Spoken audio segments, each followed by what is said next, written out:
The morning I walked into Meridian Technologies for the last time, I had no idea that my refusal to train one person would trigger the complete destruction of a billion-dollar empire. By the time the markets closed that day, $1.3 billion in investor money had vanished into thin air, and the company that had consumed 5 years of my life lay in ruins.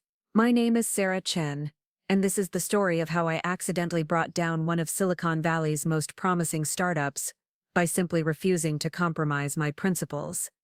I'd love to know which corner of the globe you're watching from, and if this story speaks to you, make sure to subscribe. Tomorrow's video is one you absolutely can't miss. After months of rejections and dead-end interviews, I received a call from Meridian Technologies, a company I'd never heard of but one that promised to revolutionize cloud infrastructure management.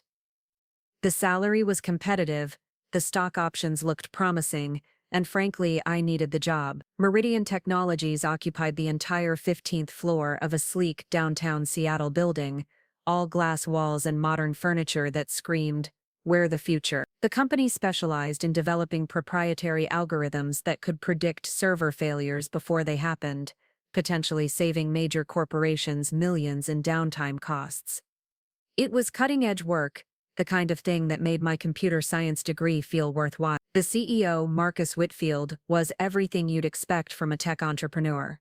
Tall, charismatic, with the kind of confidence that made investors write checks without reading the fine print. He had founded Meridian fresh out of Stanford, armed with a PhD in computer science and a vision of transforming how businesses manage their digital infrastructure. During my interview, he spoke passionately about creating technology that would make server crashes a thing of the past. "Sarah," he said, leaning back in his ergonomic chair, "we're not just building software here, we're building the future of enterprise computing. Every line of code we write today will be supporting billions of dollars in commerce tomorrow."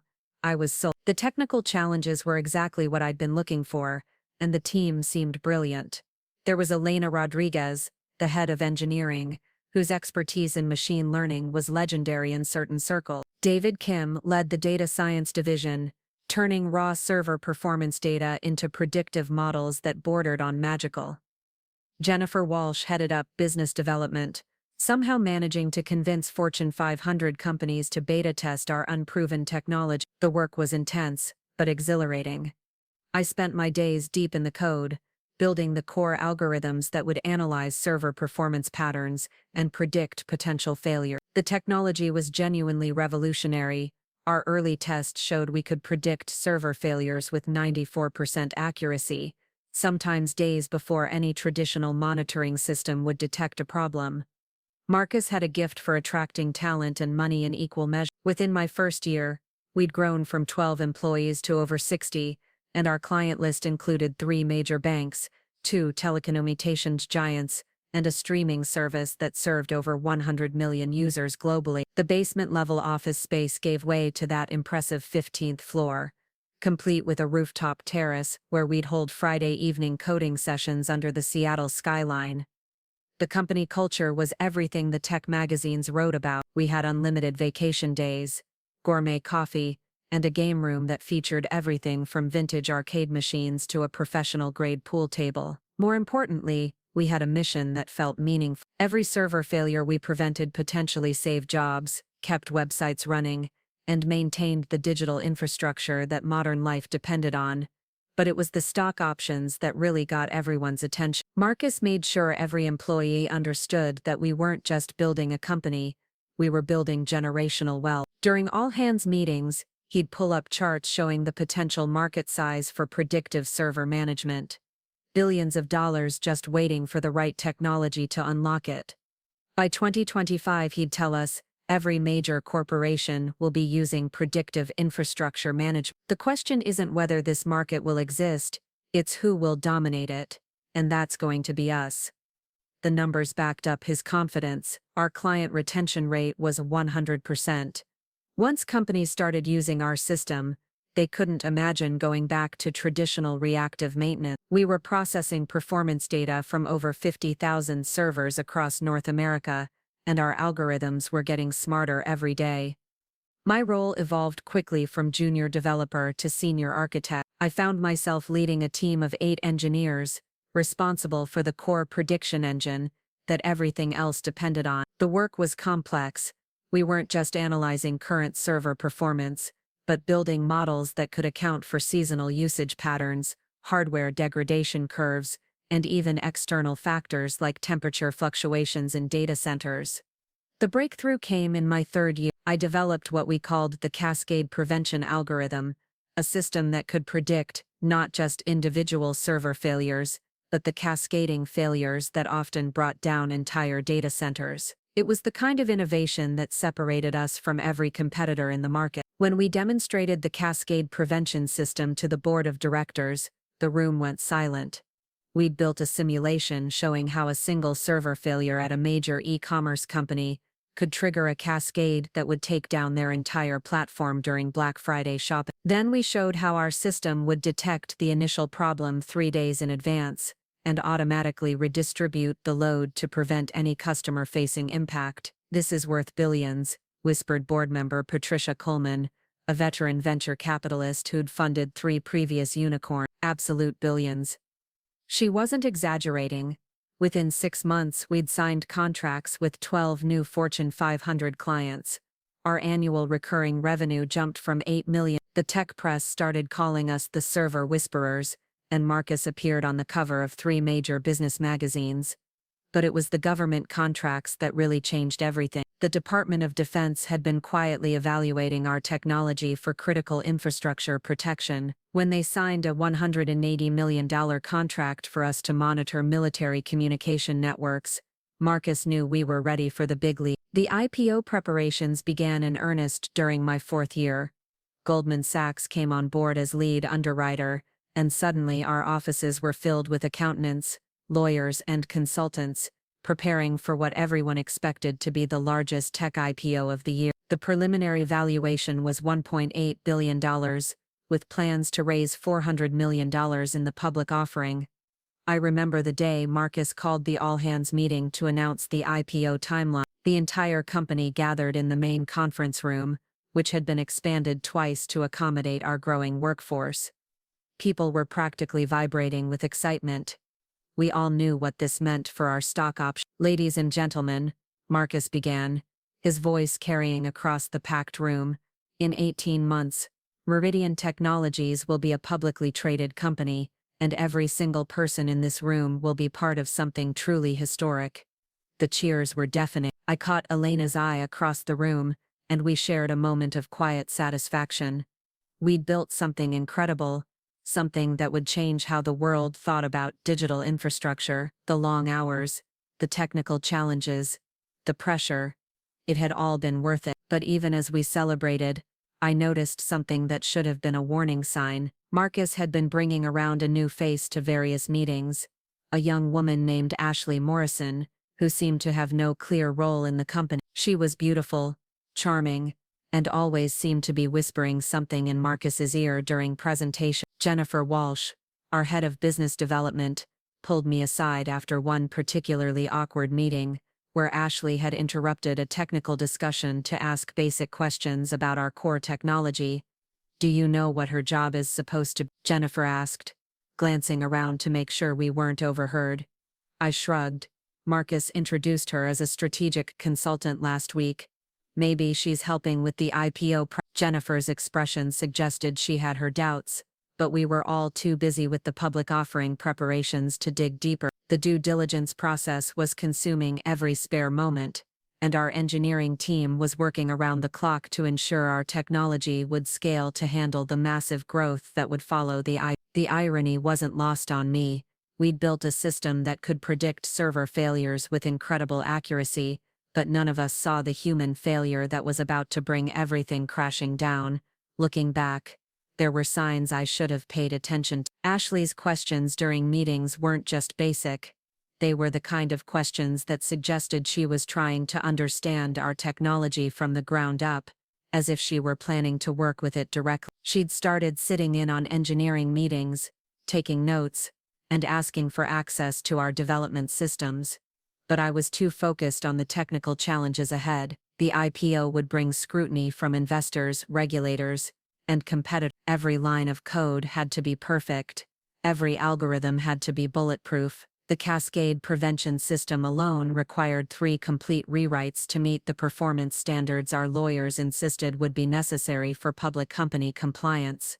Marcus seemed different during this period too. The easy confidence was still there, but it was accompanied by a kind of manic energy that hadn't been present before. He'd always been a workaholic, but now he seemed to be running on pure adrenaline and ambition. He'd show up to meetings with new ideas, new requirements, new timelines that seemed to shift with his mood. "We need to be ready for everything," he'd tell us during our weekly engineering reviews. "Once we're public, every decision we make will be under a microscope. Every system has to be perfect." He wasn't wrong. The pre-IPO audit process was unlike anything we'd experienced. Teams of analysts went through every piece of code, every server configuration, every client contract. Our technology held up beautifully. If anything, the scrutiny revealed just how sophisticated our systems had become. But while the auditors were focused on our technology, they weren't paying attention to the human dynamics that were quietly shifting around us. Ashley Morrison was becoming a more prominent presence in the office, and her relationship with Marcus was becoming impossible to ignore. The first time I realized something was seriously wrong was during a late-night coding session in my 5th year. I was working on optimizing the cascade prevention algorithm when I noticed Ashley sitting at a workstation in the engineering section, apparently trying to access our development environment. "Can I help you with something?" I asked, walking over to her desk. A lot of love and effort went into bringing this story to life. If you're enjoying it, we'd be so grateful if you'd subscribe to our channel. Now back to where we left off. "Faye, I'm going to be working more closely with the technical team." I frowned. "In what capacity?" "I wasn't told about any new team members. It's still being figured out," she said vaguely. "But Marcus wants me to understand how everything works." That conversation stayed with me for weeks. Ashley wasn't a developer. That much was obvious from her basic questions about our systems. She wasn't from a technical background, didn't have the education or experience that would qualify her for any meaningful role in our engineering organization. So what exactly was Marcus planning? The answer would come soon enough, and it would change everything. The first direct confrontation came 3 weeks later during what should have been a routine quarterly review. I was presenting the latest performance metrics for our cascade prevention system when Marcus interrupted me mid-sentence. "Sarah, before we continue, I need to discuss some organizational changes with you." The conference room fell silent. Elena Rodriguez shifted uncomfortably in her seat, while David Kim stopped taking notes and looked up with obvious concern. These quarterly reviews were sacred ground.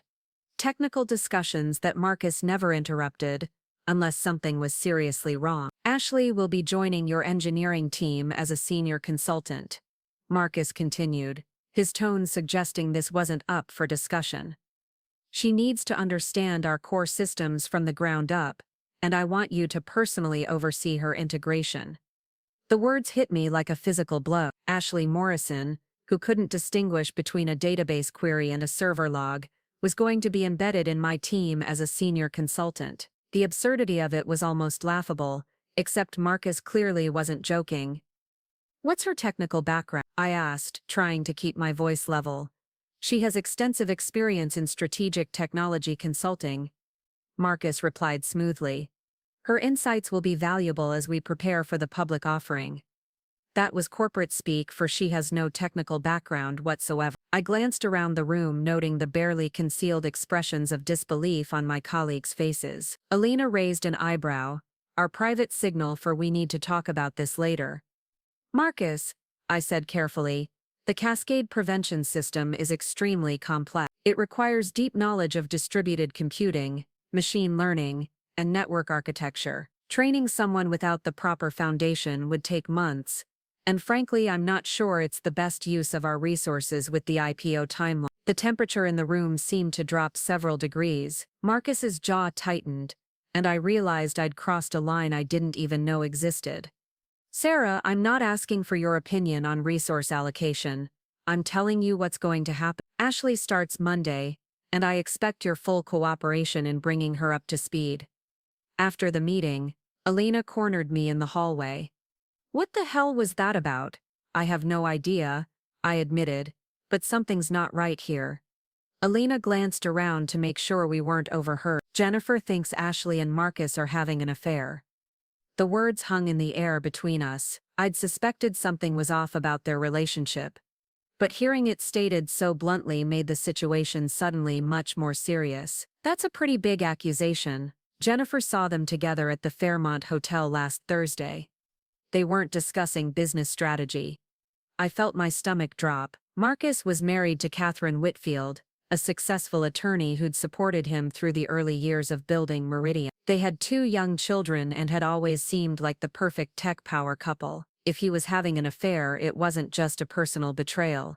It was a potential disaster for the company. Even if that's true, I said, it doesn't change the fact that Ashley has no business being on my engineering team. No, Elena agreed, but it explains why Marcus is willing to risk the IPO to accommodate her. That weekend, I did something I'd never done before.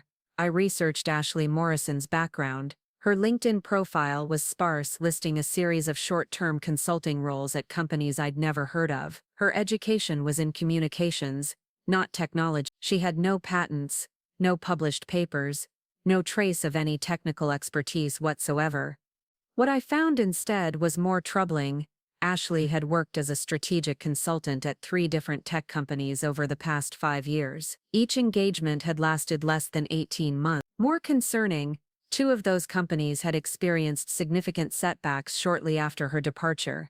One had their IPO delayed indefinitely, and another had been acquired at a fraction of their expected valuation. Monday morning arrived with Ashley Morrison sitting at a desk in our engineering section, wearing a bright smile and an expensive outfit that probably cost more than most of our developers made in a month. Marcus had assigned her a workstation with full access to our development environment, something that should have required security clearance and weeks of background checks.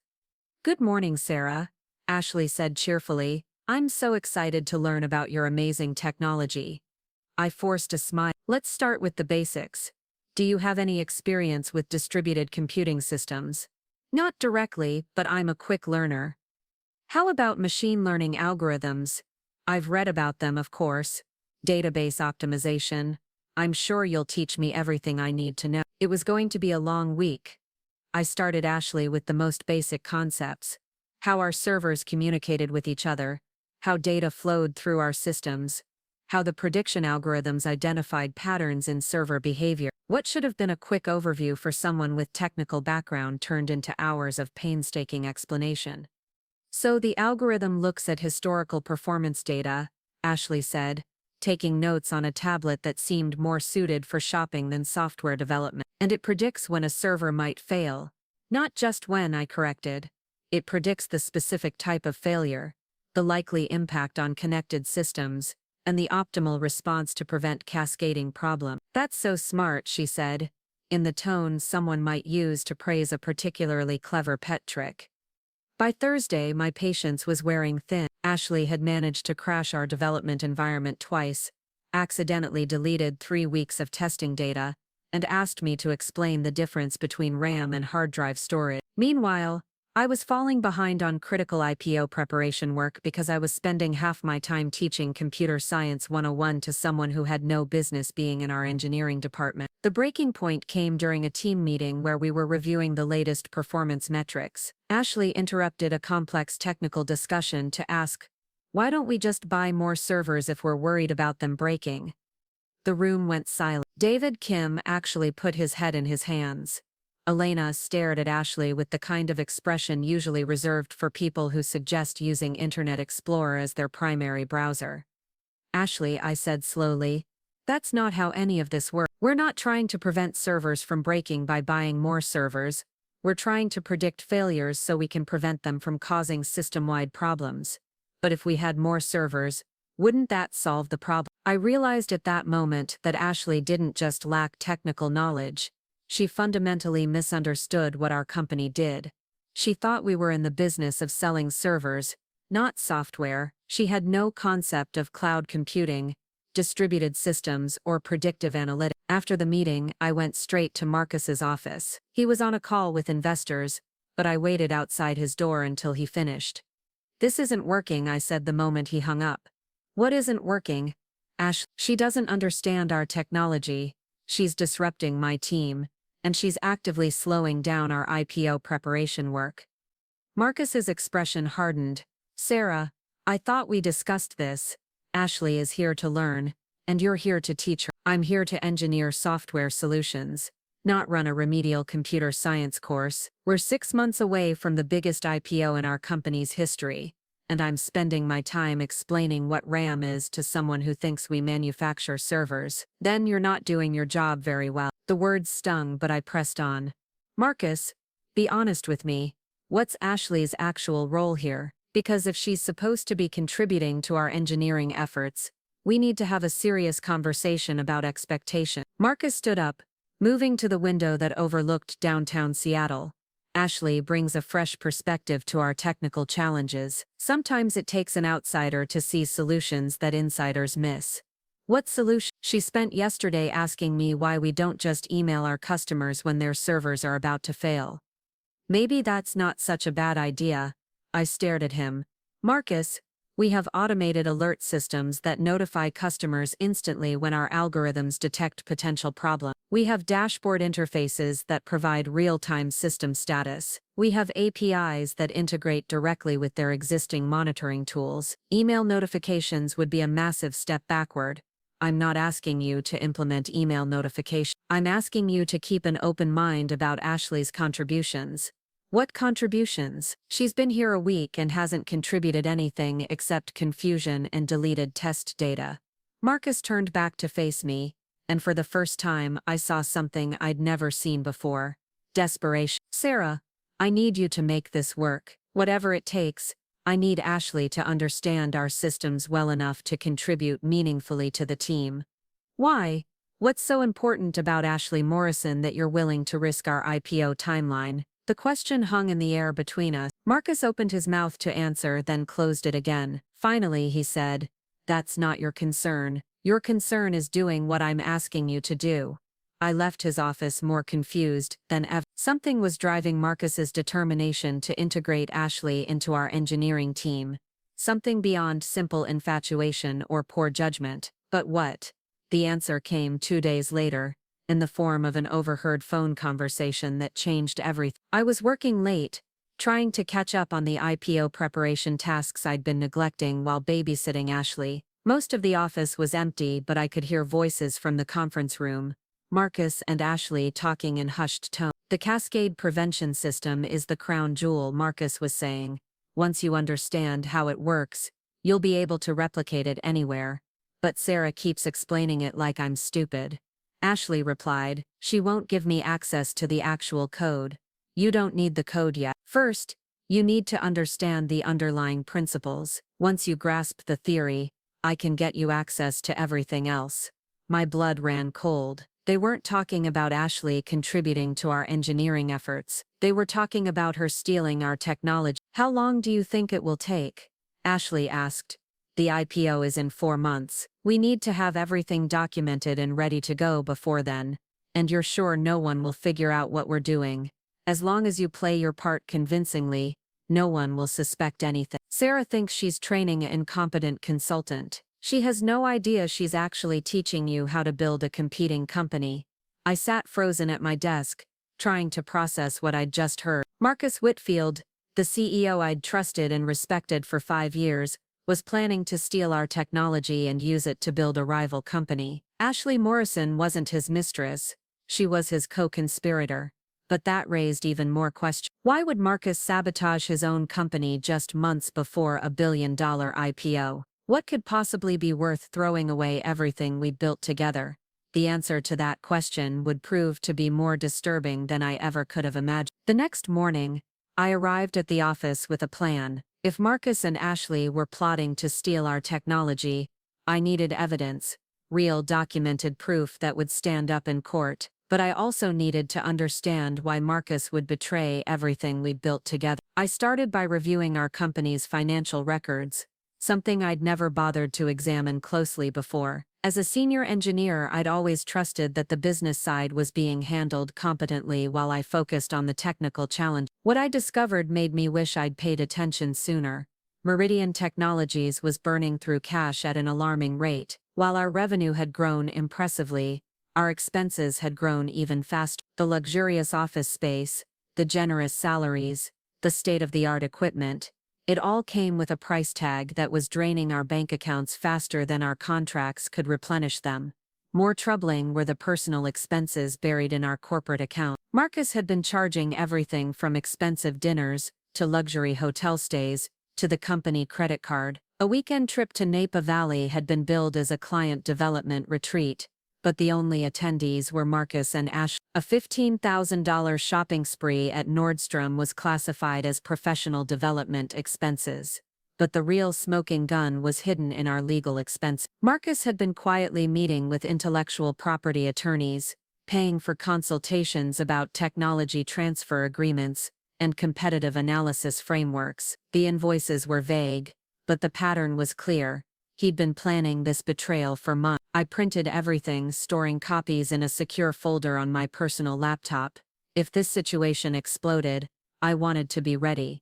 Ashley's behavior began to make more sense once I understood her true purpose. She wasn't trying to learn our technology to contribute to it, she was trying to learn it well enough to recreate it elsewhere. Her seemingly innocent questions were actually sophisticated intelligence gathering. "Sarah," she said during our training session that afternoon, "I'm curious about the patent applications for the cascade prevention system. Are they filed under the company name or individual inventor?" The question was far too specific for someone who supposedly didn't understand basic computing concepts. "Why do you ask?"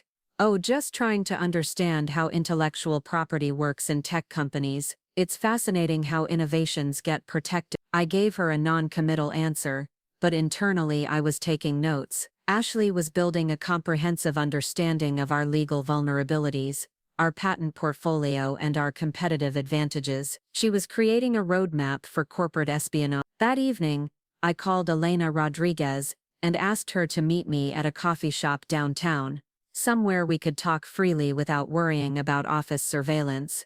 "I need to tell you something," I said once we were seated in a quiet corner booth, "but you're not going to like it." Elena listened without interruption as I explained what I'd overheard and what I'd discovered in the financial records. Her expression grew darker with each revelation.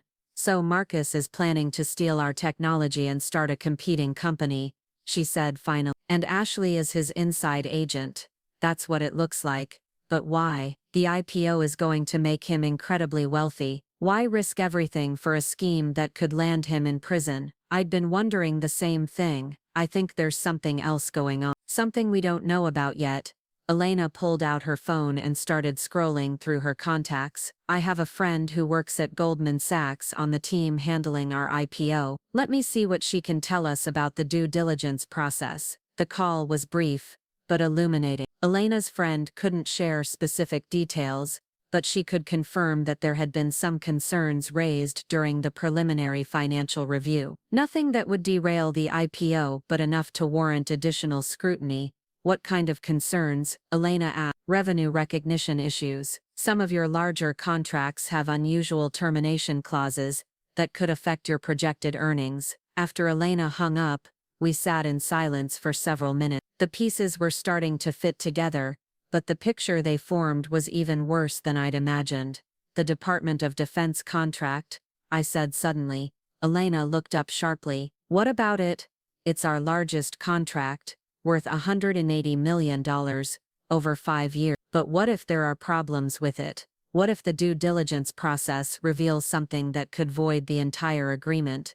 That would be catastrophic. We've built our entire IPO valuation around that contract." I thought about the timeline. The IPO was scheduled for 4 months away, but the due diligence process would reveal any serious problems with our contracts, at least 6 weeks before the public offering. If Marcus knew the Defense Department contract was at risk, he'd have maybe 2 months to execute an exit strategy. He's not planning to steal our technology after the IPO, I realized. He's planning to steal it before the IPO fails. Elena's face went pale. If the Defense Department contract gets cancelled, our valuation would drop by at least 60%, maybe more. And if Marcus has already set up a competing company with all of our intellectual property, he could swoop in and pick up the pieces after Meridian collapses. The more we talked, the more sinister the plot became. Marcus wasn't just planning corporate espionage, he was planning to orchestrate the destruction of his own company so he could rebuild it under his complete control. The next day, I decided to test my theory. During Ashley's training session, I fed her false information about our cascade prevention algorithm, subtle changes that would render the system ineffective if implemented incorrectly. The key parameter for the prediction matrix is the temporal variance coefficient, I told her, watching her take careful notes. We found that a value of 0.73 provides optimal accuracy. The actual value was. Ashley had no way of knowing I was lying, but if she tried to recreate our system using the information I'd given her, it would fail spectacularly. Over the following week, I continued feeding Ashley false technical details, creating a comprehensive set of useless documentation that would lead any competing company down a path of expensive failure. If Marcus was planning to steal our technology, I was going to make sure he stole a worthless fake, but I also needed to understand what was really happening with the Defense Department contract. I reached out to my contact at the Pentagon, a cybersecurity officer named Colonel James Patterson, who'd been instrumental in getting our technology approved for military use. "Jim," I said during our encrypted phone call, "I need to ask you something off the record. Are there any issues with our contract that I should know about?" There was a long pause. "Sarah, you know I can't discuss ongoing procurement matters. I'm not asking for detail. I'm asking as someone who's dedicated 5 years of her life to building technology that protects critical infrastructure. If there's a problem, I need to know." Another pause. "There have been some concerns raised about your company's financial stability. Nothing that affects the technical evaluation, but enough to trigger additional oversight." My heart sank. "What kind of concerns?" "The kind that suggest your CEO might not be the most reliable business partner." After the call, I sat in my car for 20 minutes, trying to process everything I'd learned. Marcus had been siphoning money from the company for months, creating exactly the kind of financial instability that would concern government audit. The Defense Department contract was at risk not because of our technology, but because of Marcus's personal greed.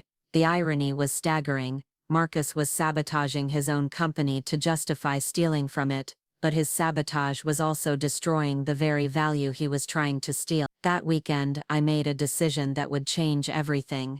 I called a meeting with Elena, David Kim, and Jennifer Walsh at my apartment, away from any possibility of corporate surveillance. "I need to show you something," I said, pulling out the folder of financial documents and legal invoices I'd been collecting. "But before I do, I need you to understand that once you see this, there's no going back. We're going to have to make some very difficult decisions." I laid out everything I'd discovered: the financial mismanagement, the planned technology theft, the Defense Department contract problems, and Marcus's elaborate scheme to destroy and rebuild the company. "This is insane," David said, staring at the evidence. "Marcus is going to destroy everything we've built. Not if we stop him first," Jennifer replied grimly. "How do we stop him?" Elena asked. "He's the CEO, he controls the board, he has legal authority to make these decisions." I'd been thinking about that exact question for days. "We expose him. We take this evidence to the board of directors, to the SEC, to the investors. We make it impossible for him to continue, and destroy our own company in the process," David pointed out. "The company is already being destroyed," I said. "At least this way, we might be able to save something." Jennifer shook her head. "There's got to be another way, some way to stop Marcus without burning down everything we've worked for." "Like what?" She was quiet for a long moment. "What if we turn the tables on him? What if we make it impossible for him to steal our technology?" "How?"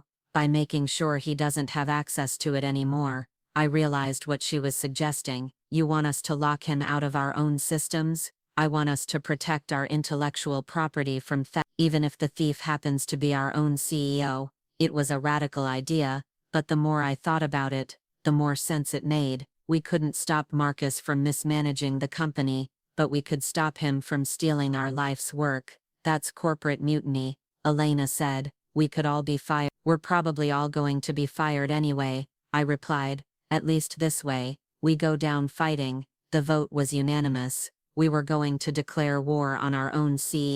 But Marcus Whitfield hadn't built a billion-dollar company by being naive about corporate politics. He was about to prove that he could be just as ruthless in defending his scheme as we were in trying to stop it.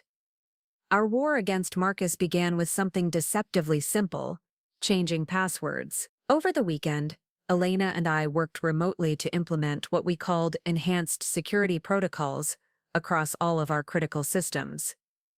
To anyone watching, it looked like routine cybersecurity maintenance. In reality, we were systematically locking Marcus and Ashley out of our most sensitive technical resources. The cascade prevention algorithm that I'd spent 3 years perfecting was moved to a new development environment with access restricted to just 4 people: Elena, David, Jennifer, and myself. The historical performance data that powered our predictive models was encrypted with keys that only we control. Most importantly, the source code repositories that contained our entire technological foundation were migrated to secure servers that Marcus couldn't access without our explicit authorization. "This feels like we're robbing our own bank," David said during our clandestine Monday morning meeting in a Starbucks 6 blocks from the office. "We're not robbing anything," Elena corrected. "We're protecting our intellectual property from actual theft." Jennifer had spent the weekend researching the legal implications of our actions. "Technically, we're within our rights," she reported. "Our employment contracts give us authority to implement security measures to protect proprietary technology. As long as we're not preventing legitimate business operations, we're covered. And if Marcus tries to fire us," I asked, "then we have documentation showing that he was planning to steal company technology with an outside conspirator. That's grounds for wrongful termination lawsuits that would make the IPO impossible." We were essentially holding the company hostage to protect it from its own CEO. The irony wasn't lost on any of us. Monday morning brought our first test. Ashley arrived at her workstation to find that her access to the development environment had been temporarily suspended for security updates. She immediately went to Marcus's office, and within minutes, I received a terse email requesting my presence in the conference room. Marcus was pacing when I arrived, his usual composed demeanor replaced by barely controlled fury. Ashley sat at the table, looking confused and frustrated. "Sarah, I need you to restore Ashley's system access immediately," Marcus said without preamble. "I'm afraid that's not possible right now," I replied calmly. "We're implementing enhanced security protocols in preparation for the IPO. All non-essential access has been temporarily suspended while we complete the security audit." "Ashley's access is essential. For what specific business purpose?" The question hung in the air. Marcus couldn't explain why Ashley needed access to our core systems without revealing her true purpose. But he also couldn't let her complete isolation stand without appearing to have lost control of his own engineering department. "Ashley is conducting strategic analysis that requires understanding our technical capabilities," he said finally. "I can provide her with documentation that covers our capabilities without compromising our security protocols. I want her to have hands-on access to the system. That's not possible during the security audit." Marcus's jaw tightened. "How long will this audit take?" I pretended to consider the question.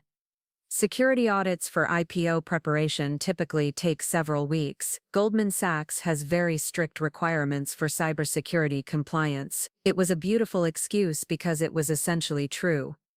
The investment bank did have strict security requirements, and we were technically conducting a security review. I just wasn't mentioning that the primary threat we were protecting against was our own CEO. "Fine," Marcus said through gritted teeth. "But I want daily updates on the audit progress." "Of course." As I left the conference room, I caught Ashley's eye. She was staring at me with an expression I'd never seen before, not confusion or frustration, but calculation. For the first time since she'd arrived, I saw a glimpse of the real Ashley Morrison behind the ditzy consultant facade. The rest of the week passed in a tense standoff. Marcus pressured me repeatedly to restore Ashley's access, while I deflected with increasingly creative explanations about security protocols and IPO compliance requirements. Meanwhile, Ashley continued attending our team meetings, asking questions that were clearly designed to extract information she could no longer access directly. "Sarah," she said during Thursday's engineering review.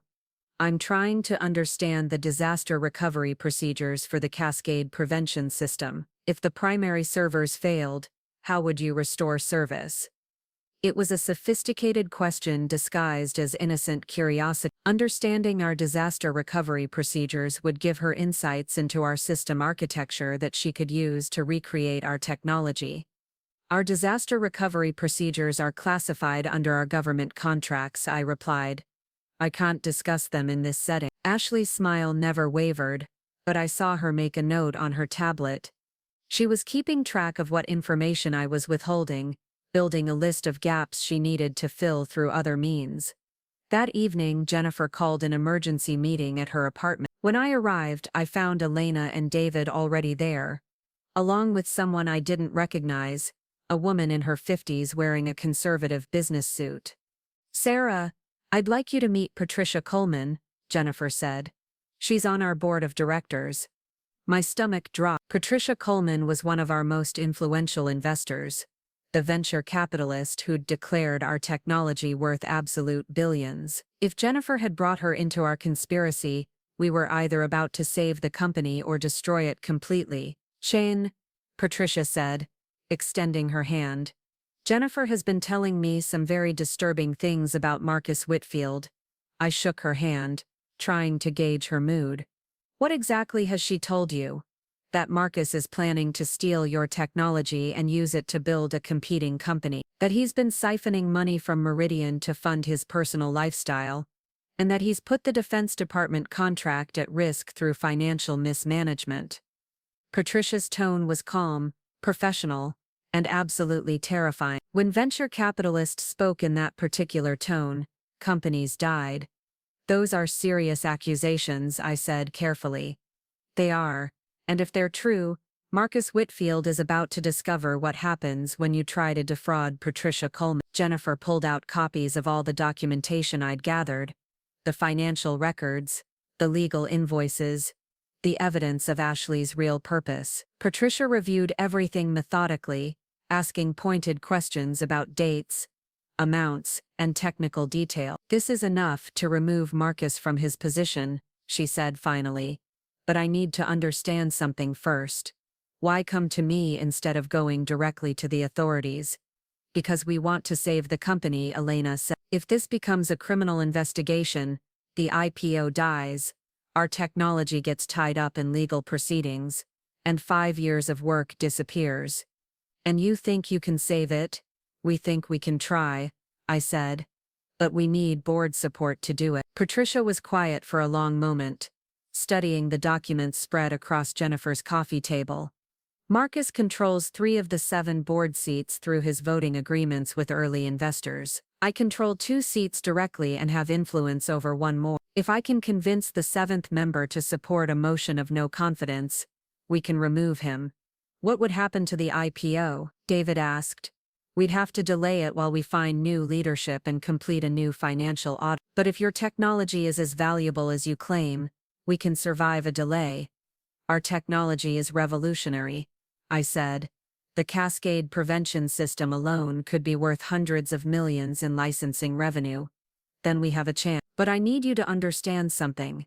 If we do this, there's no going back. Marcus will fight us with every resource he has. He'll try to destroy your careers, your reputations, and probably your personal lives. Are you prepared for that kind of war? I looked around the room at my colleagues, Elena with her brilliant mind and quiet determination, David with his analytical precision and moral clarity, Jennifer with her business acumen and fierce loyalty. These people had become my family over the past 5 years. We built something extraordinary together, and now we had a chance to protect it. We're prepared, I said. Patricia smiled for the first time since I'd met her. Good.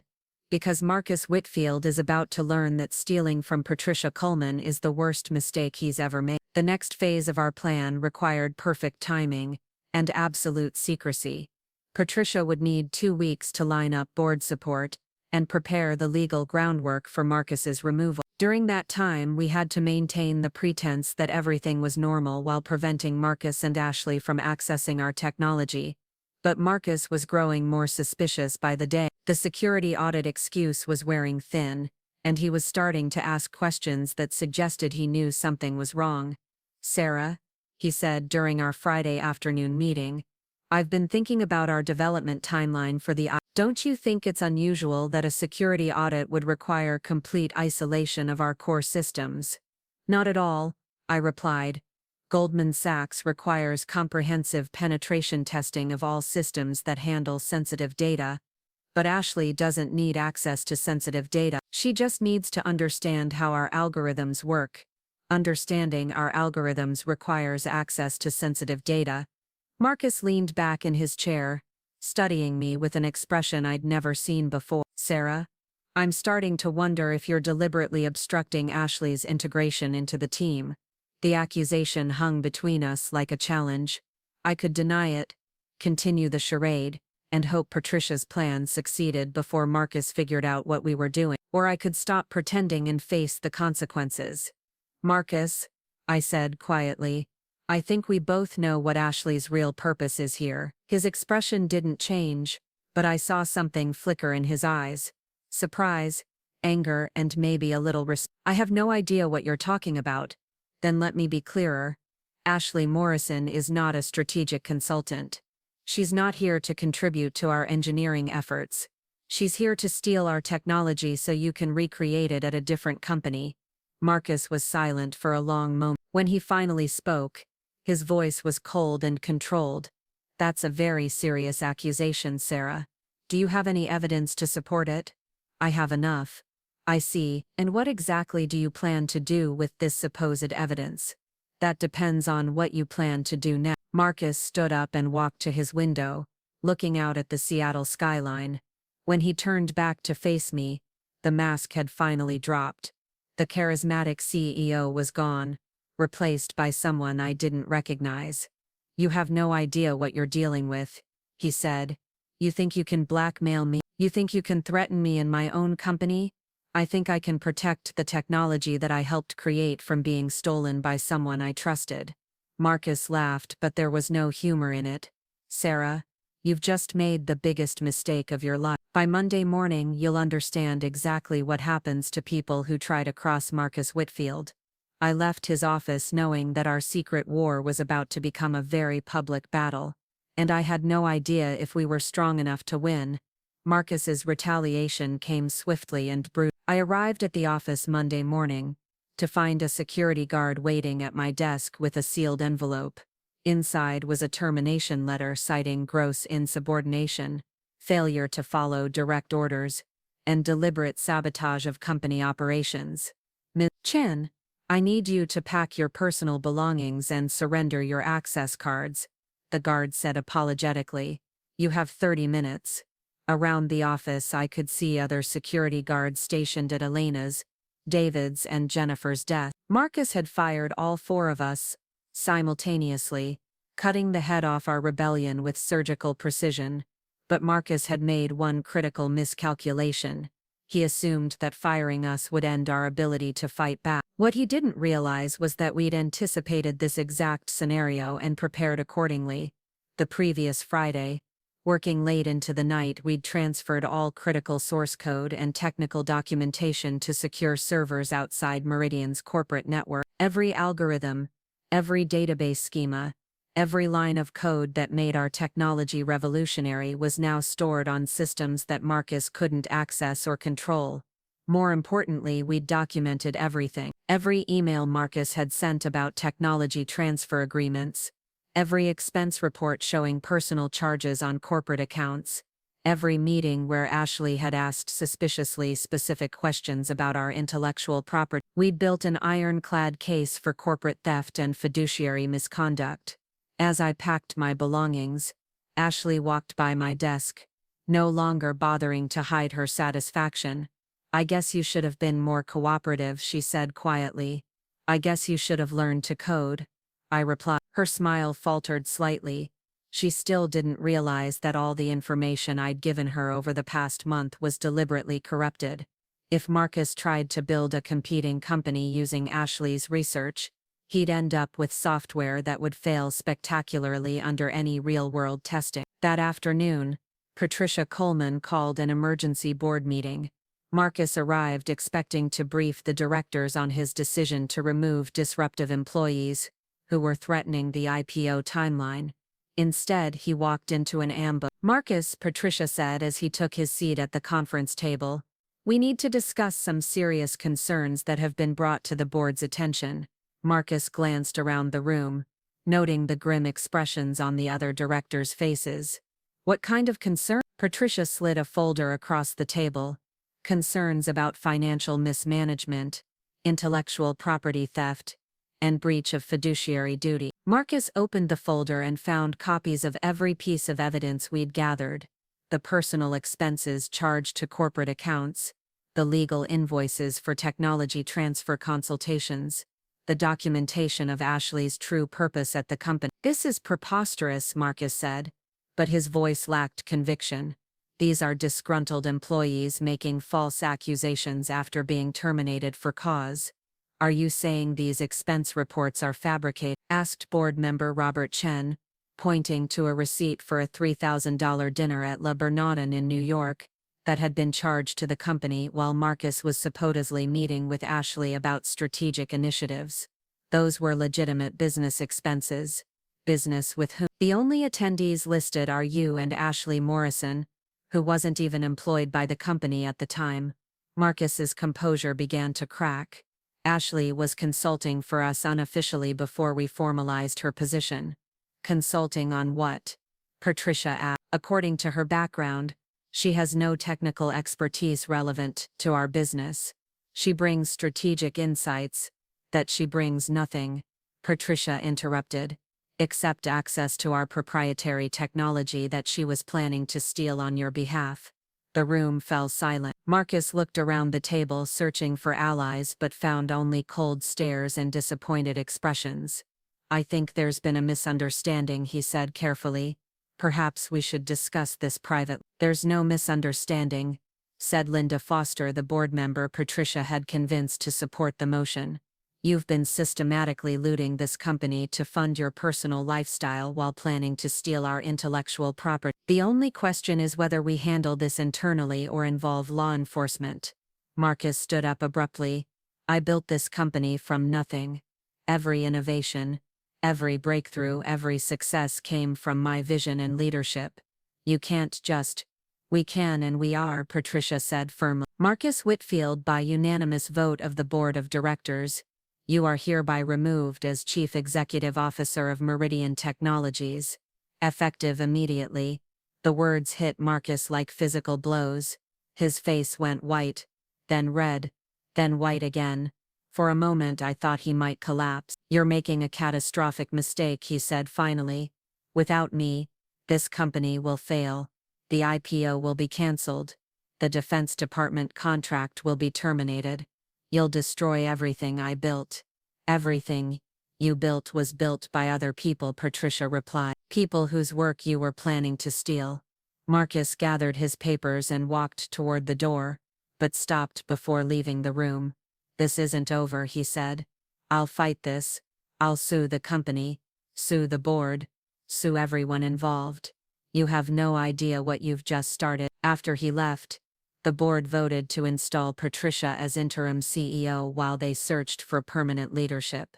Elena was promoted to Chief Technology Officer, with David and Jennifer taking over as heads of engineering and business development respectively. They offered me the position of Chief Technical Architect, essentially making me responsible for all future development of our core algorithms.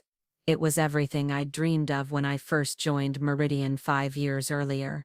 But Marcus's threat wasn't empty posture. Within a week he'd filed lawsuits claiming wrongful termination, defamation, and conspiracy to deprive him of his rightful ownership stake in the company. More dangerously, he'd convinced 2 major investors to demand an independent audit of our technology, claiming that the cascade prevention system was fundamentally flawed and potentially worthless. The IPO was postponed indefinitely while lawyers and auditors swarmed through our offices. Our stock options, which had seemed so valuable just months earlier, became worthless pieces of paper as the company's valuation plummeted. Ashley Morrison disappeared completely. Her apartment was vacant, her phone number disconnected, her social media profiles deleted. She'd vanished as thoroughly as if she'd never existed, leaving behind only a trail of corrupted technical documentation that Marcus was apparently planning to use as the foundation for his competing company. The final blow came 3 weeks after Marcus's removal. The Department of Defense announced that they were reassessing their technology partnerships and placing our contract under review. The financial instability caused by the legal battles had triggered exactly the kind of scrutiny that Marcus's embezzlement had originally caused. We were losing everything we'd fought to protect. But then, something unexpected happened. Colonel Patterson, my contact at the Pentagon, called with news that changed everything. "Sarah," he said, "I can't discuss the details of our contract review, but I can tell you that the Defense Department is very interested in working with companies that have demonstrated integrity under pressure." "What do you mean?" "I mean that sometimes the best way to prove you're trustworthy is to turn in someone who isn't." He was telling me that our decision to expose Marcus's corruption had actually strengthened our position with the government. They wanted to work with people who would protect classified technology, not steal it. Within a month, the Defense Department had not only renewed our original contract, but expanded it to include additional cybersecurity initiatives worth another $300 million over 7 years. Other government agencies followed suit, and soon we had a pipeline of contracts that made our original IPO valuation look conservative. Marcus's lawsuits were eventually dismissed when prosecutors decided to file criminal charges against him for embezzlement and attempted theft of trade secrets. Ashley Morrison was never found, but federal investigators discovered that she'd been involved in similar schemes at 3 other tech companies over the past decade. The IPO finally happened 18 months later, under Patricia's leadership and with a valuation of $2.4 billion, nearly $1 billion more than the original projection. My stock options, which I'd thought were worthless during the darkest days of the legal battle, ended up being worth $8.7 million. But the real victory wasn't financial. We'd saved our technology, protected our principles, and proven that sometimes doing the right thing is also the smart thing. Marcus Whitfield was sentenced to 5 years in federal prison for corporate fraud and embezzlement. His fall from tech visionary to convicted felon was complete and irreversible. As for me, I kept the title of Chief Technical Architect, and the satisfaction of knowing that our cascade prevention system was protecting critical infrastructure around the world. Every server failure we prevented, every data center we kept running, every cyber attack we helped stop, was proof that our fight had been worth it. Sometimes I wonder what would have happened if I'd just trained Ashley Morrison as Marcus had demanded. If I'd ignored the warning signs, compromised my principles and let the theft proceed, the company might have survived longer in the short term, but it would have been built on a foundation of lies and betrayal. Instead, we chose the harder path. We fought for what we believed in, even when it seemed like we were going to lose everything. And in the end, we didn't just win, we built something stronger than what we'd started with. 3 years after Marcus Whitfield's conviction, I stood on the balcony of Meridian Technologies' new headquarters in downtown Seattle, watching the sunset paint the sky in brilliant oranges and purple. The building was twice the size of our old office, housing over 300 employees and serving as the nerve center for cybersecurity operations that protected infrastructure across 43 countries. The cascade prevention algorithm that had started this entire saga now processed data from over 2 million servers worldwide, preventing an average of 47 major system failures every day. Each prevented failure represented thousands of people who could continue working, shopping, communicating and living their digital lives without interruption. But the true measure of our success wasn't in the numbers, it was in the culture we'd built from the ashes of Marcus's betrayal. "Sarah," Elena Rodriguez's voice interrupted my thoughts. She approached carrying 2 cups of coffee, her title now Chief Technology Officer and her reputation in the industry legendary. "Penny for your thoughts?" I accepted the coffee gratefully, just thinking about how different things could have been. You mean if we'd kept quiet about Marcus? Exactly. Part of me still can't believe we survived the fallout. Elena leaned against the railing beside me. We didn't just survive. We thrived. And you know why? I raised an eyebrow, inviting her to continue. Because we proved that integrity isn't just a nice idea, it's a competitive advantage. Our clients trust us with their most critical systems because they know we'll protect their interests even when it costs us. She was right. The story of our confrontation with Marcus had become something of a legend in Silicon Valley. We'd become the company that chose principles over profit, that risked everything to do what was right. It was a powerful brand in an industry plagued by scandals and broken promises. The financial rewards had been extraordinary. Our IPO had raised $480 million, making millionaires of dozens of employees and setting records for a cybersecurity company.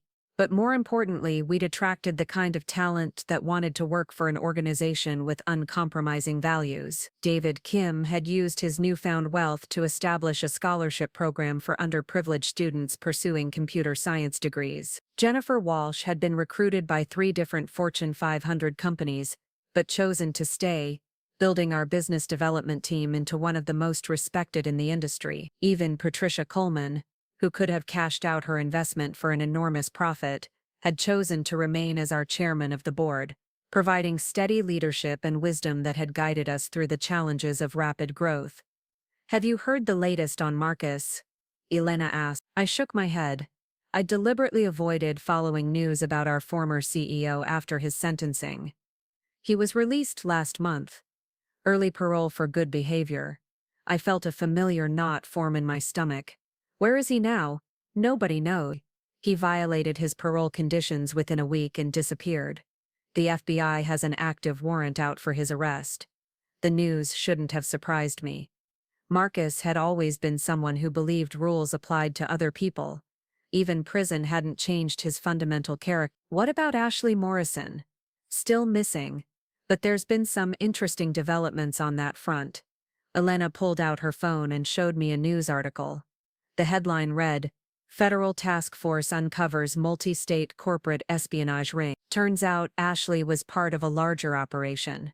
Elena explained. The FBI has connected her to technology thefts at 7 different companies over the past decade. She wasn't just Marcus's mistress, she was a professional corporate spy. I read the article with growing amazement. Ashley Morrison wasn't even her real name. She was actually Rebecca Walsh, a former NSA analyst who'd been recruited by a shadowy consulting firm that specialized in stealing trade secrets for corporate clients. So Marcus wasn't the mastermind. I said. He was just another Mark. Exactly. Rebecca targeted him because Meridian had technology that one of their clients wanted. The affair was just part of her cover. The revelation recontextualized everything that had happened. Marcus hadn't been a criminal genius plotting an elaborate heist. He'd been a weak, greedy man who'd been manipulated by a professional con artist.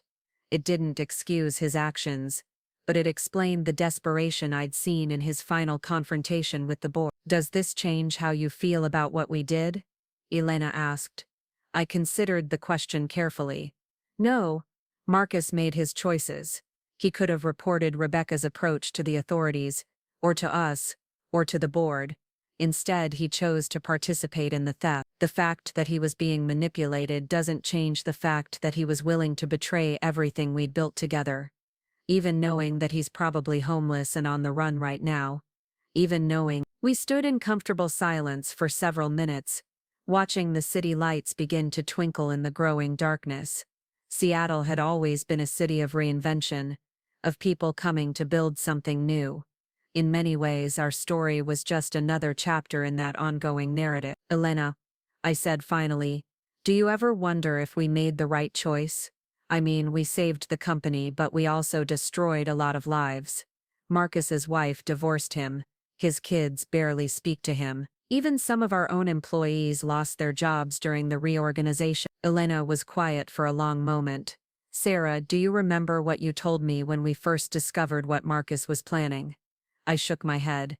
"You said that sometimes the most important thing isn't what happens to you, It's what you prevent from happening to others. The words came back to me slowly. I had said something like that during one of our late-night strategy sessions at Jennifer's apartment. If we'd let Marcus steal our technology, Elena continued, he wouldn't have stopped with Meridian.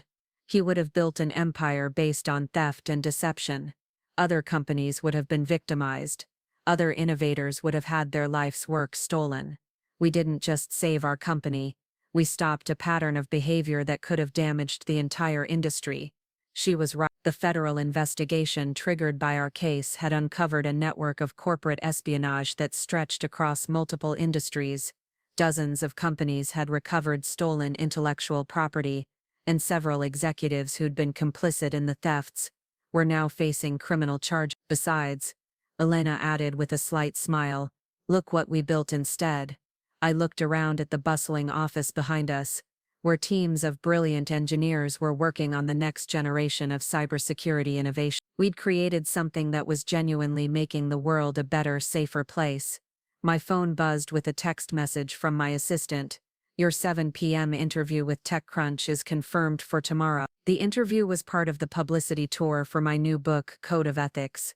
Building technology companies that do the right thing. It had become a bestseller in business circles, and I'd been invited to speak at conferences around the world about the intersection of technology and moral leadership.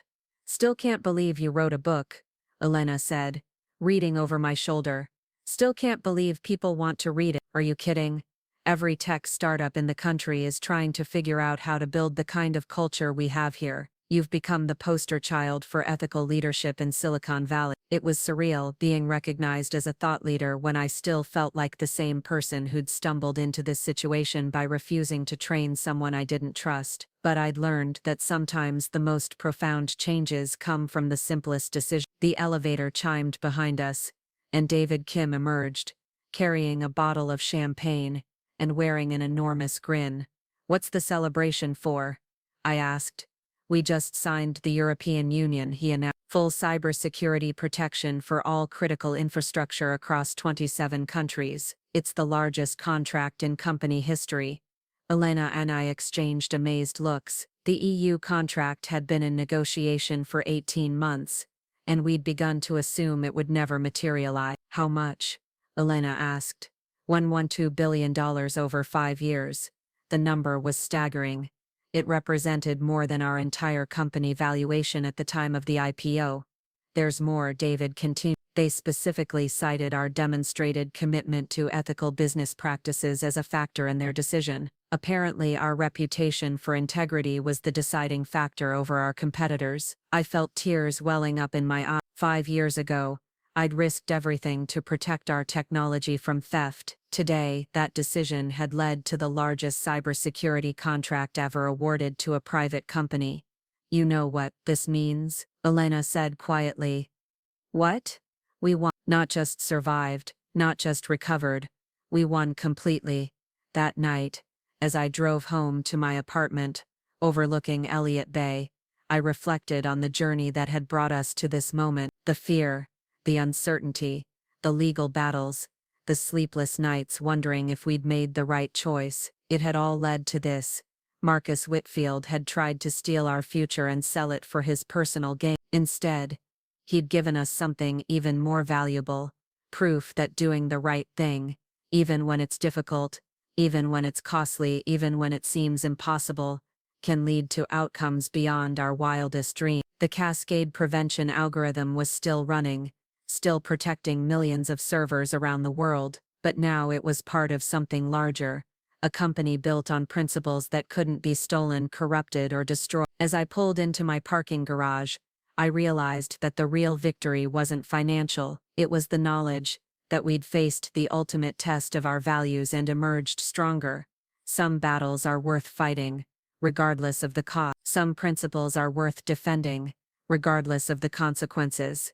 And sometimes, if you're very fortunate and very determined, the right choice turns out to also be the smart choice. I was living proof that integrity and success aren't mutually exclusive.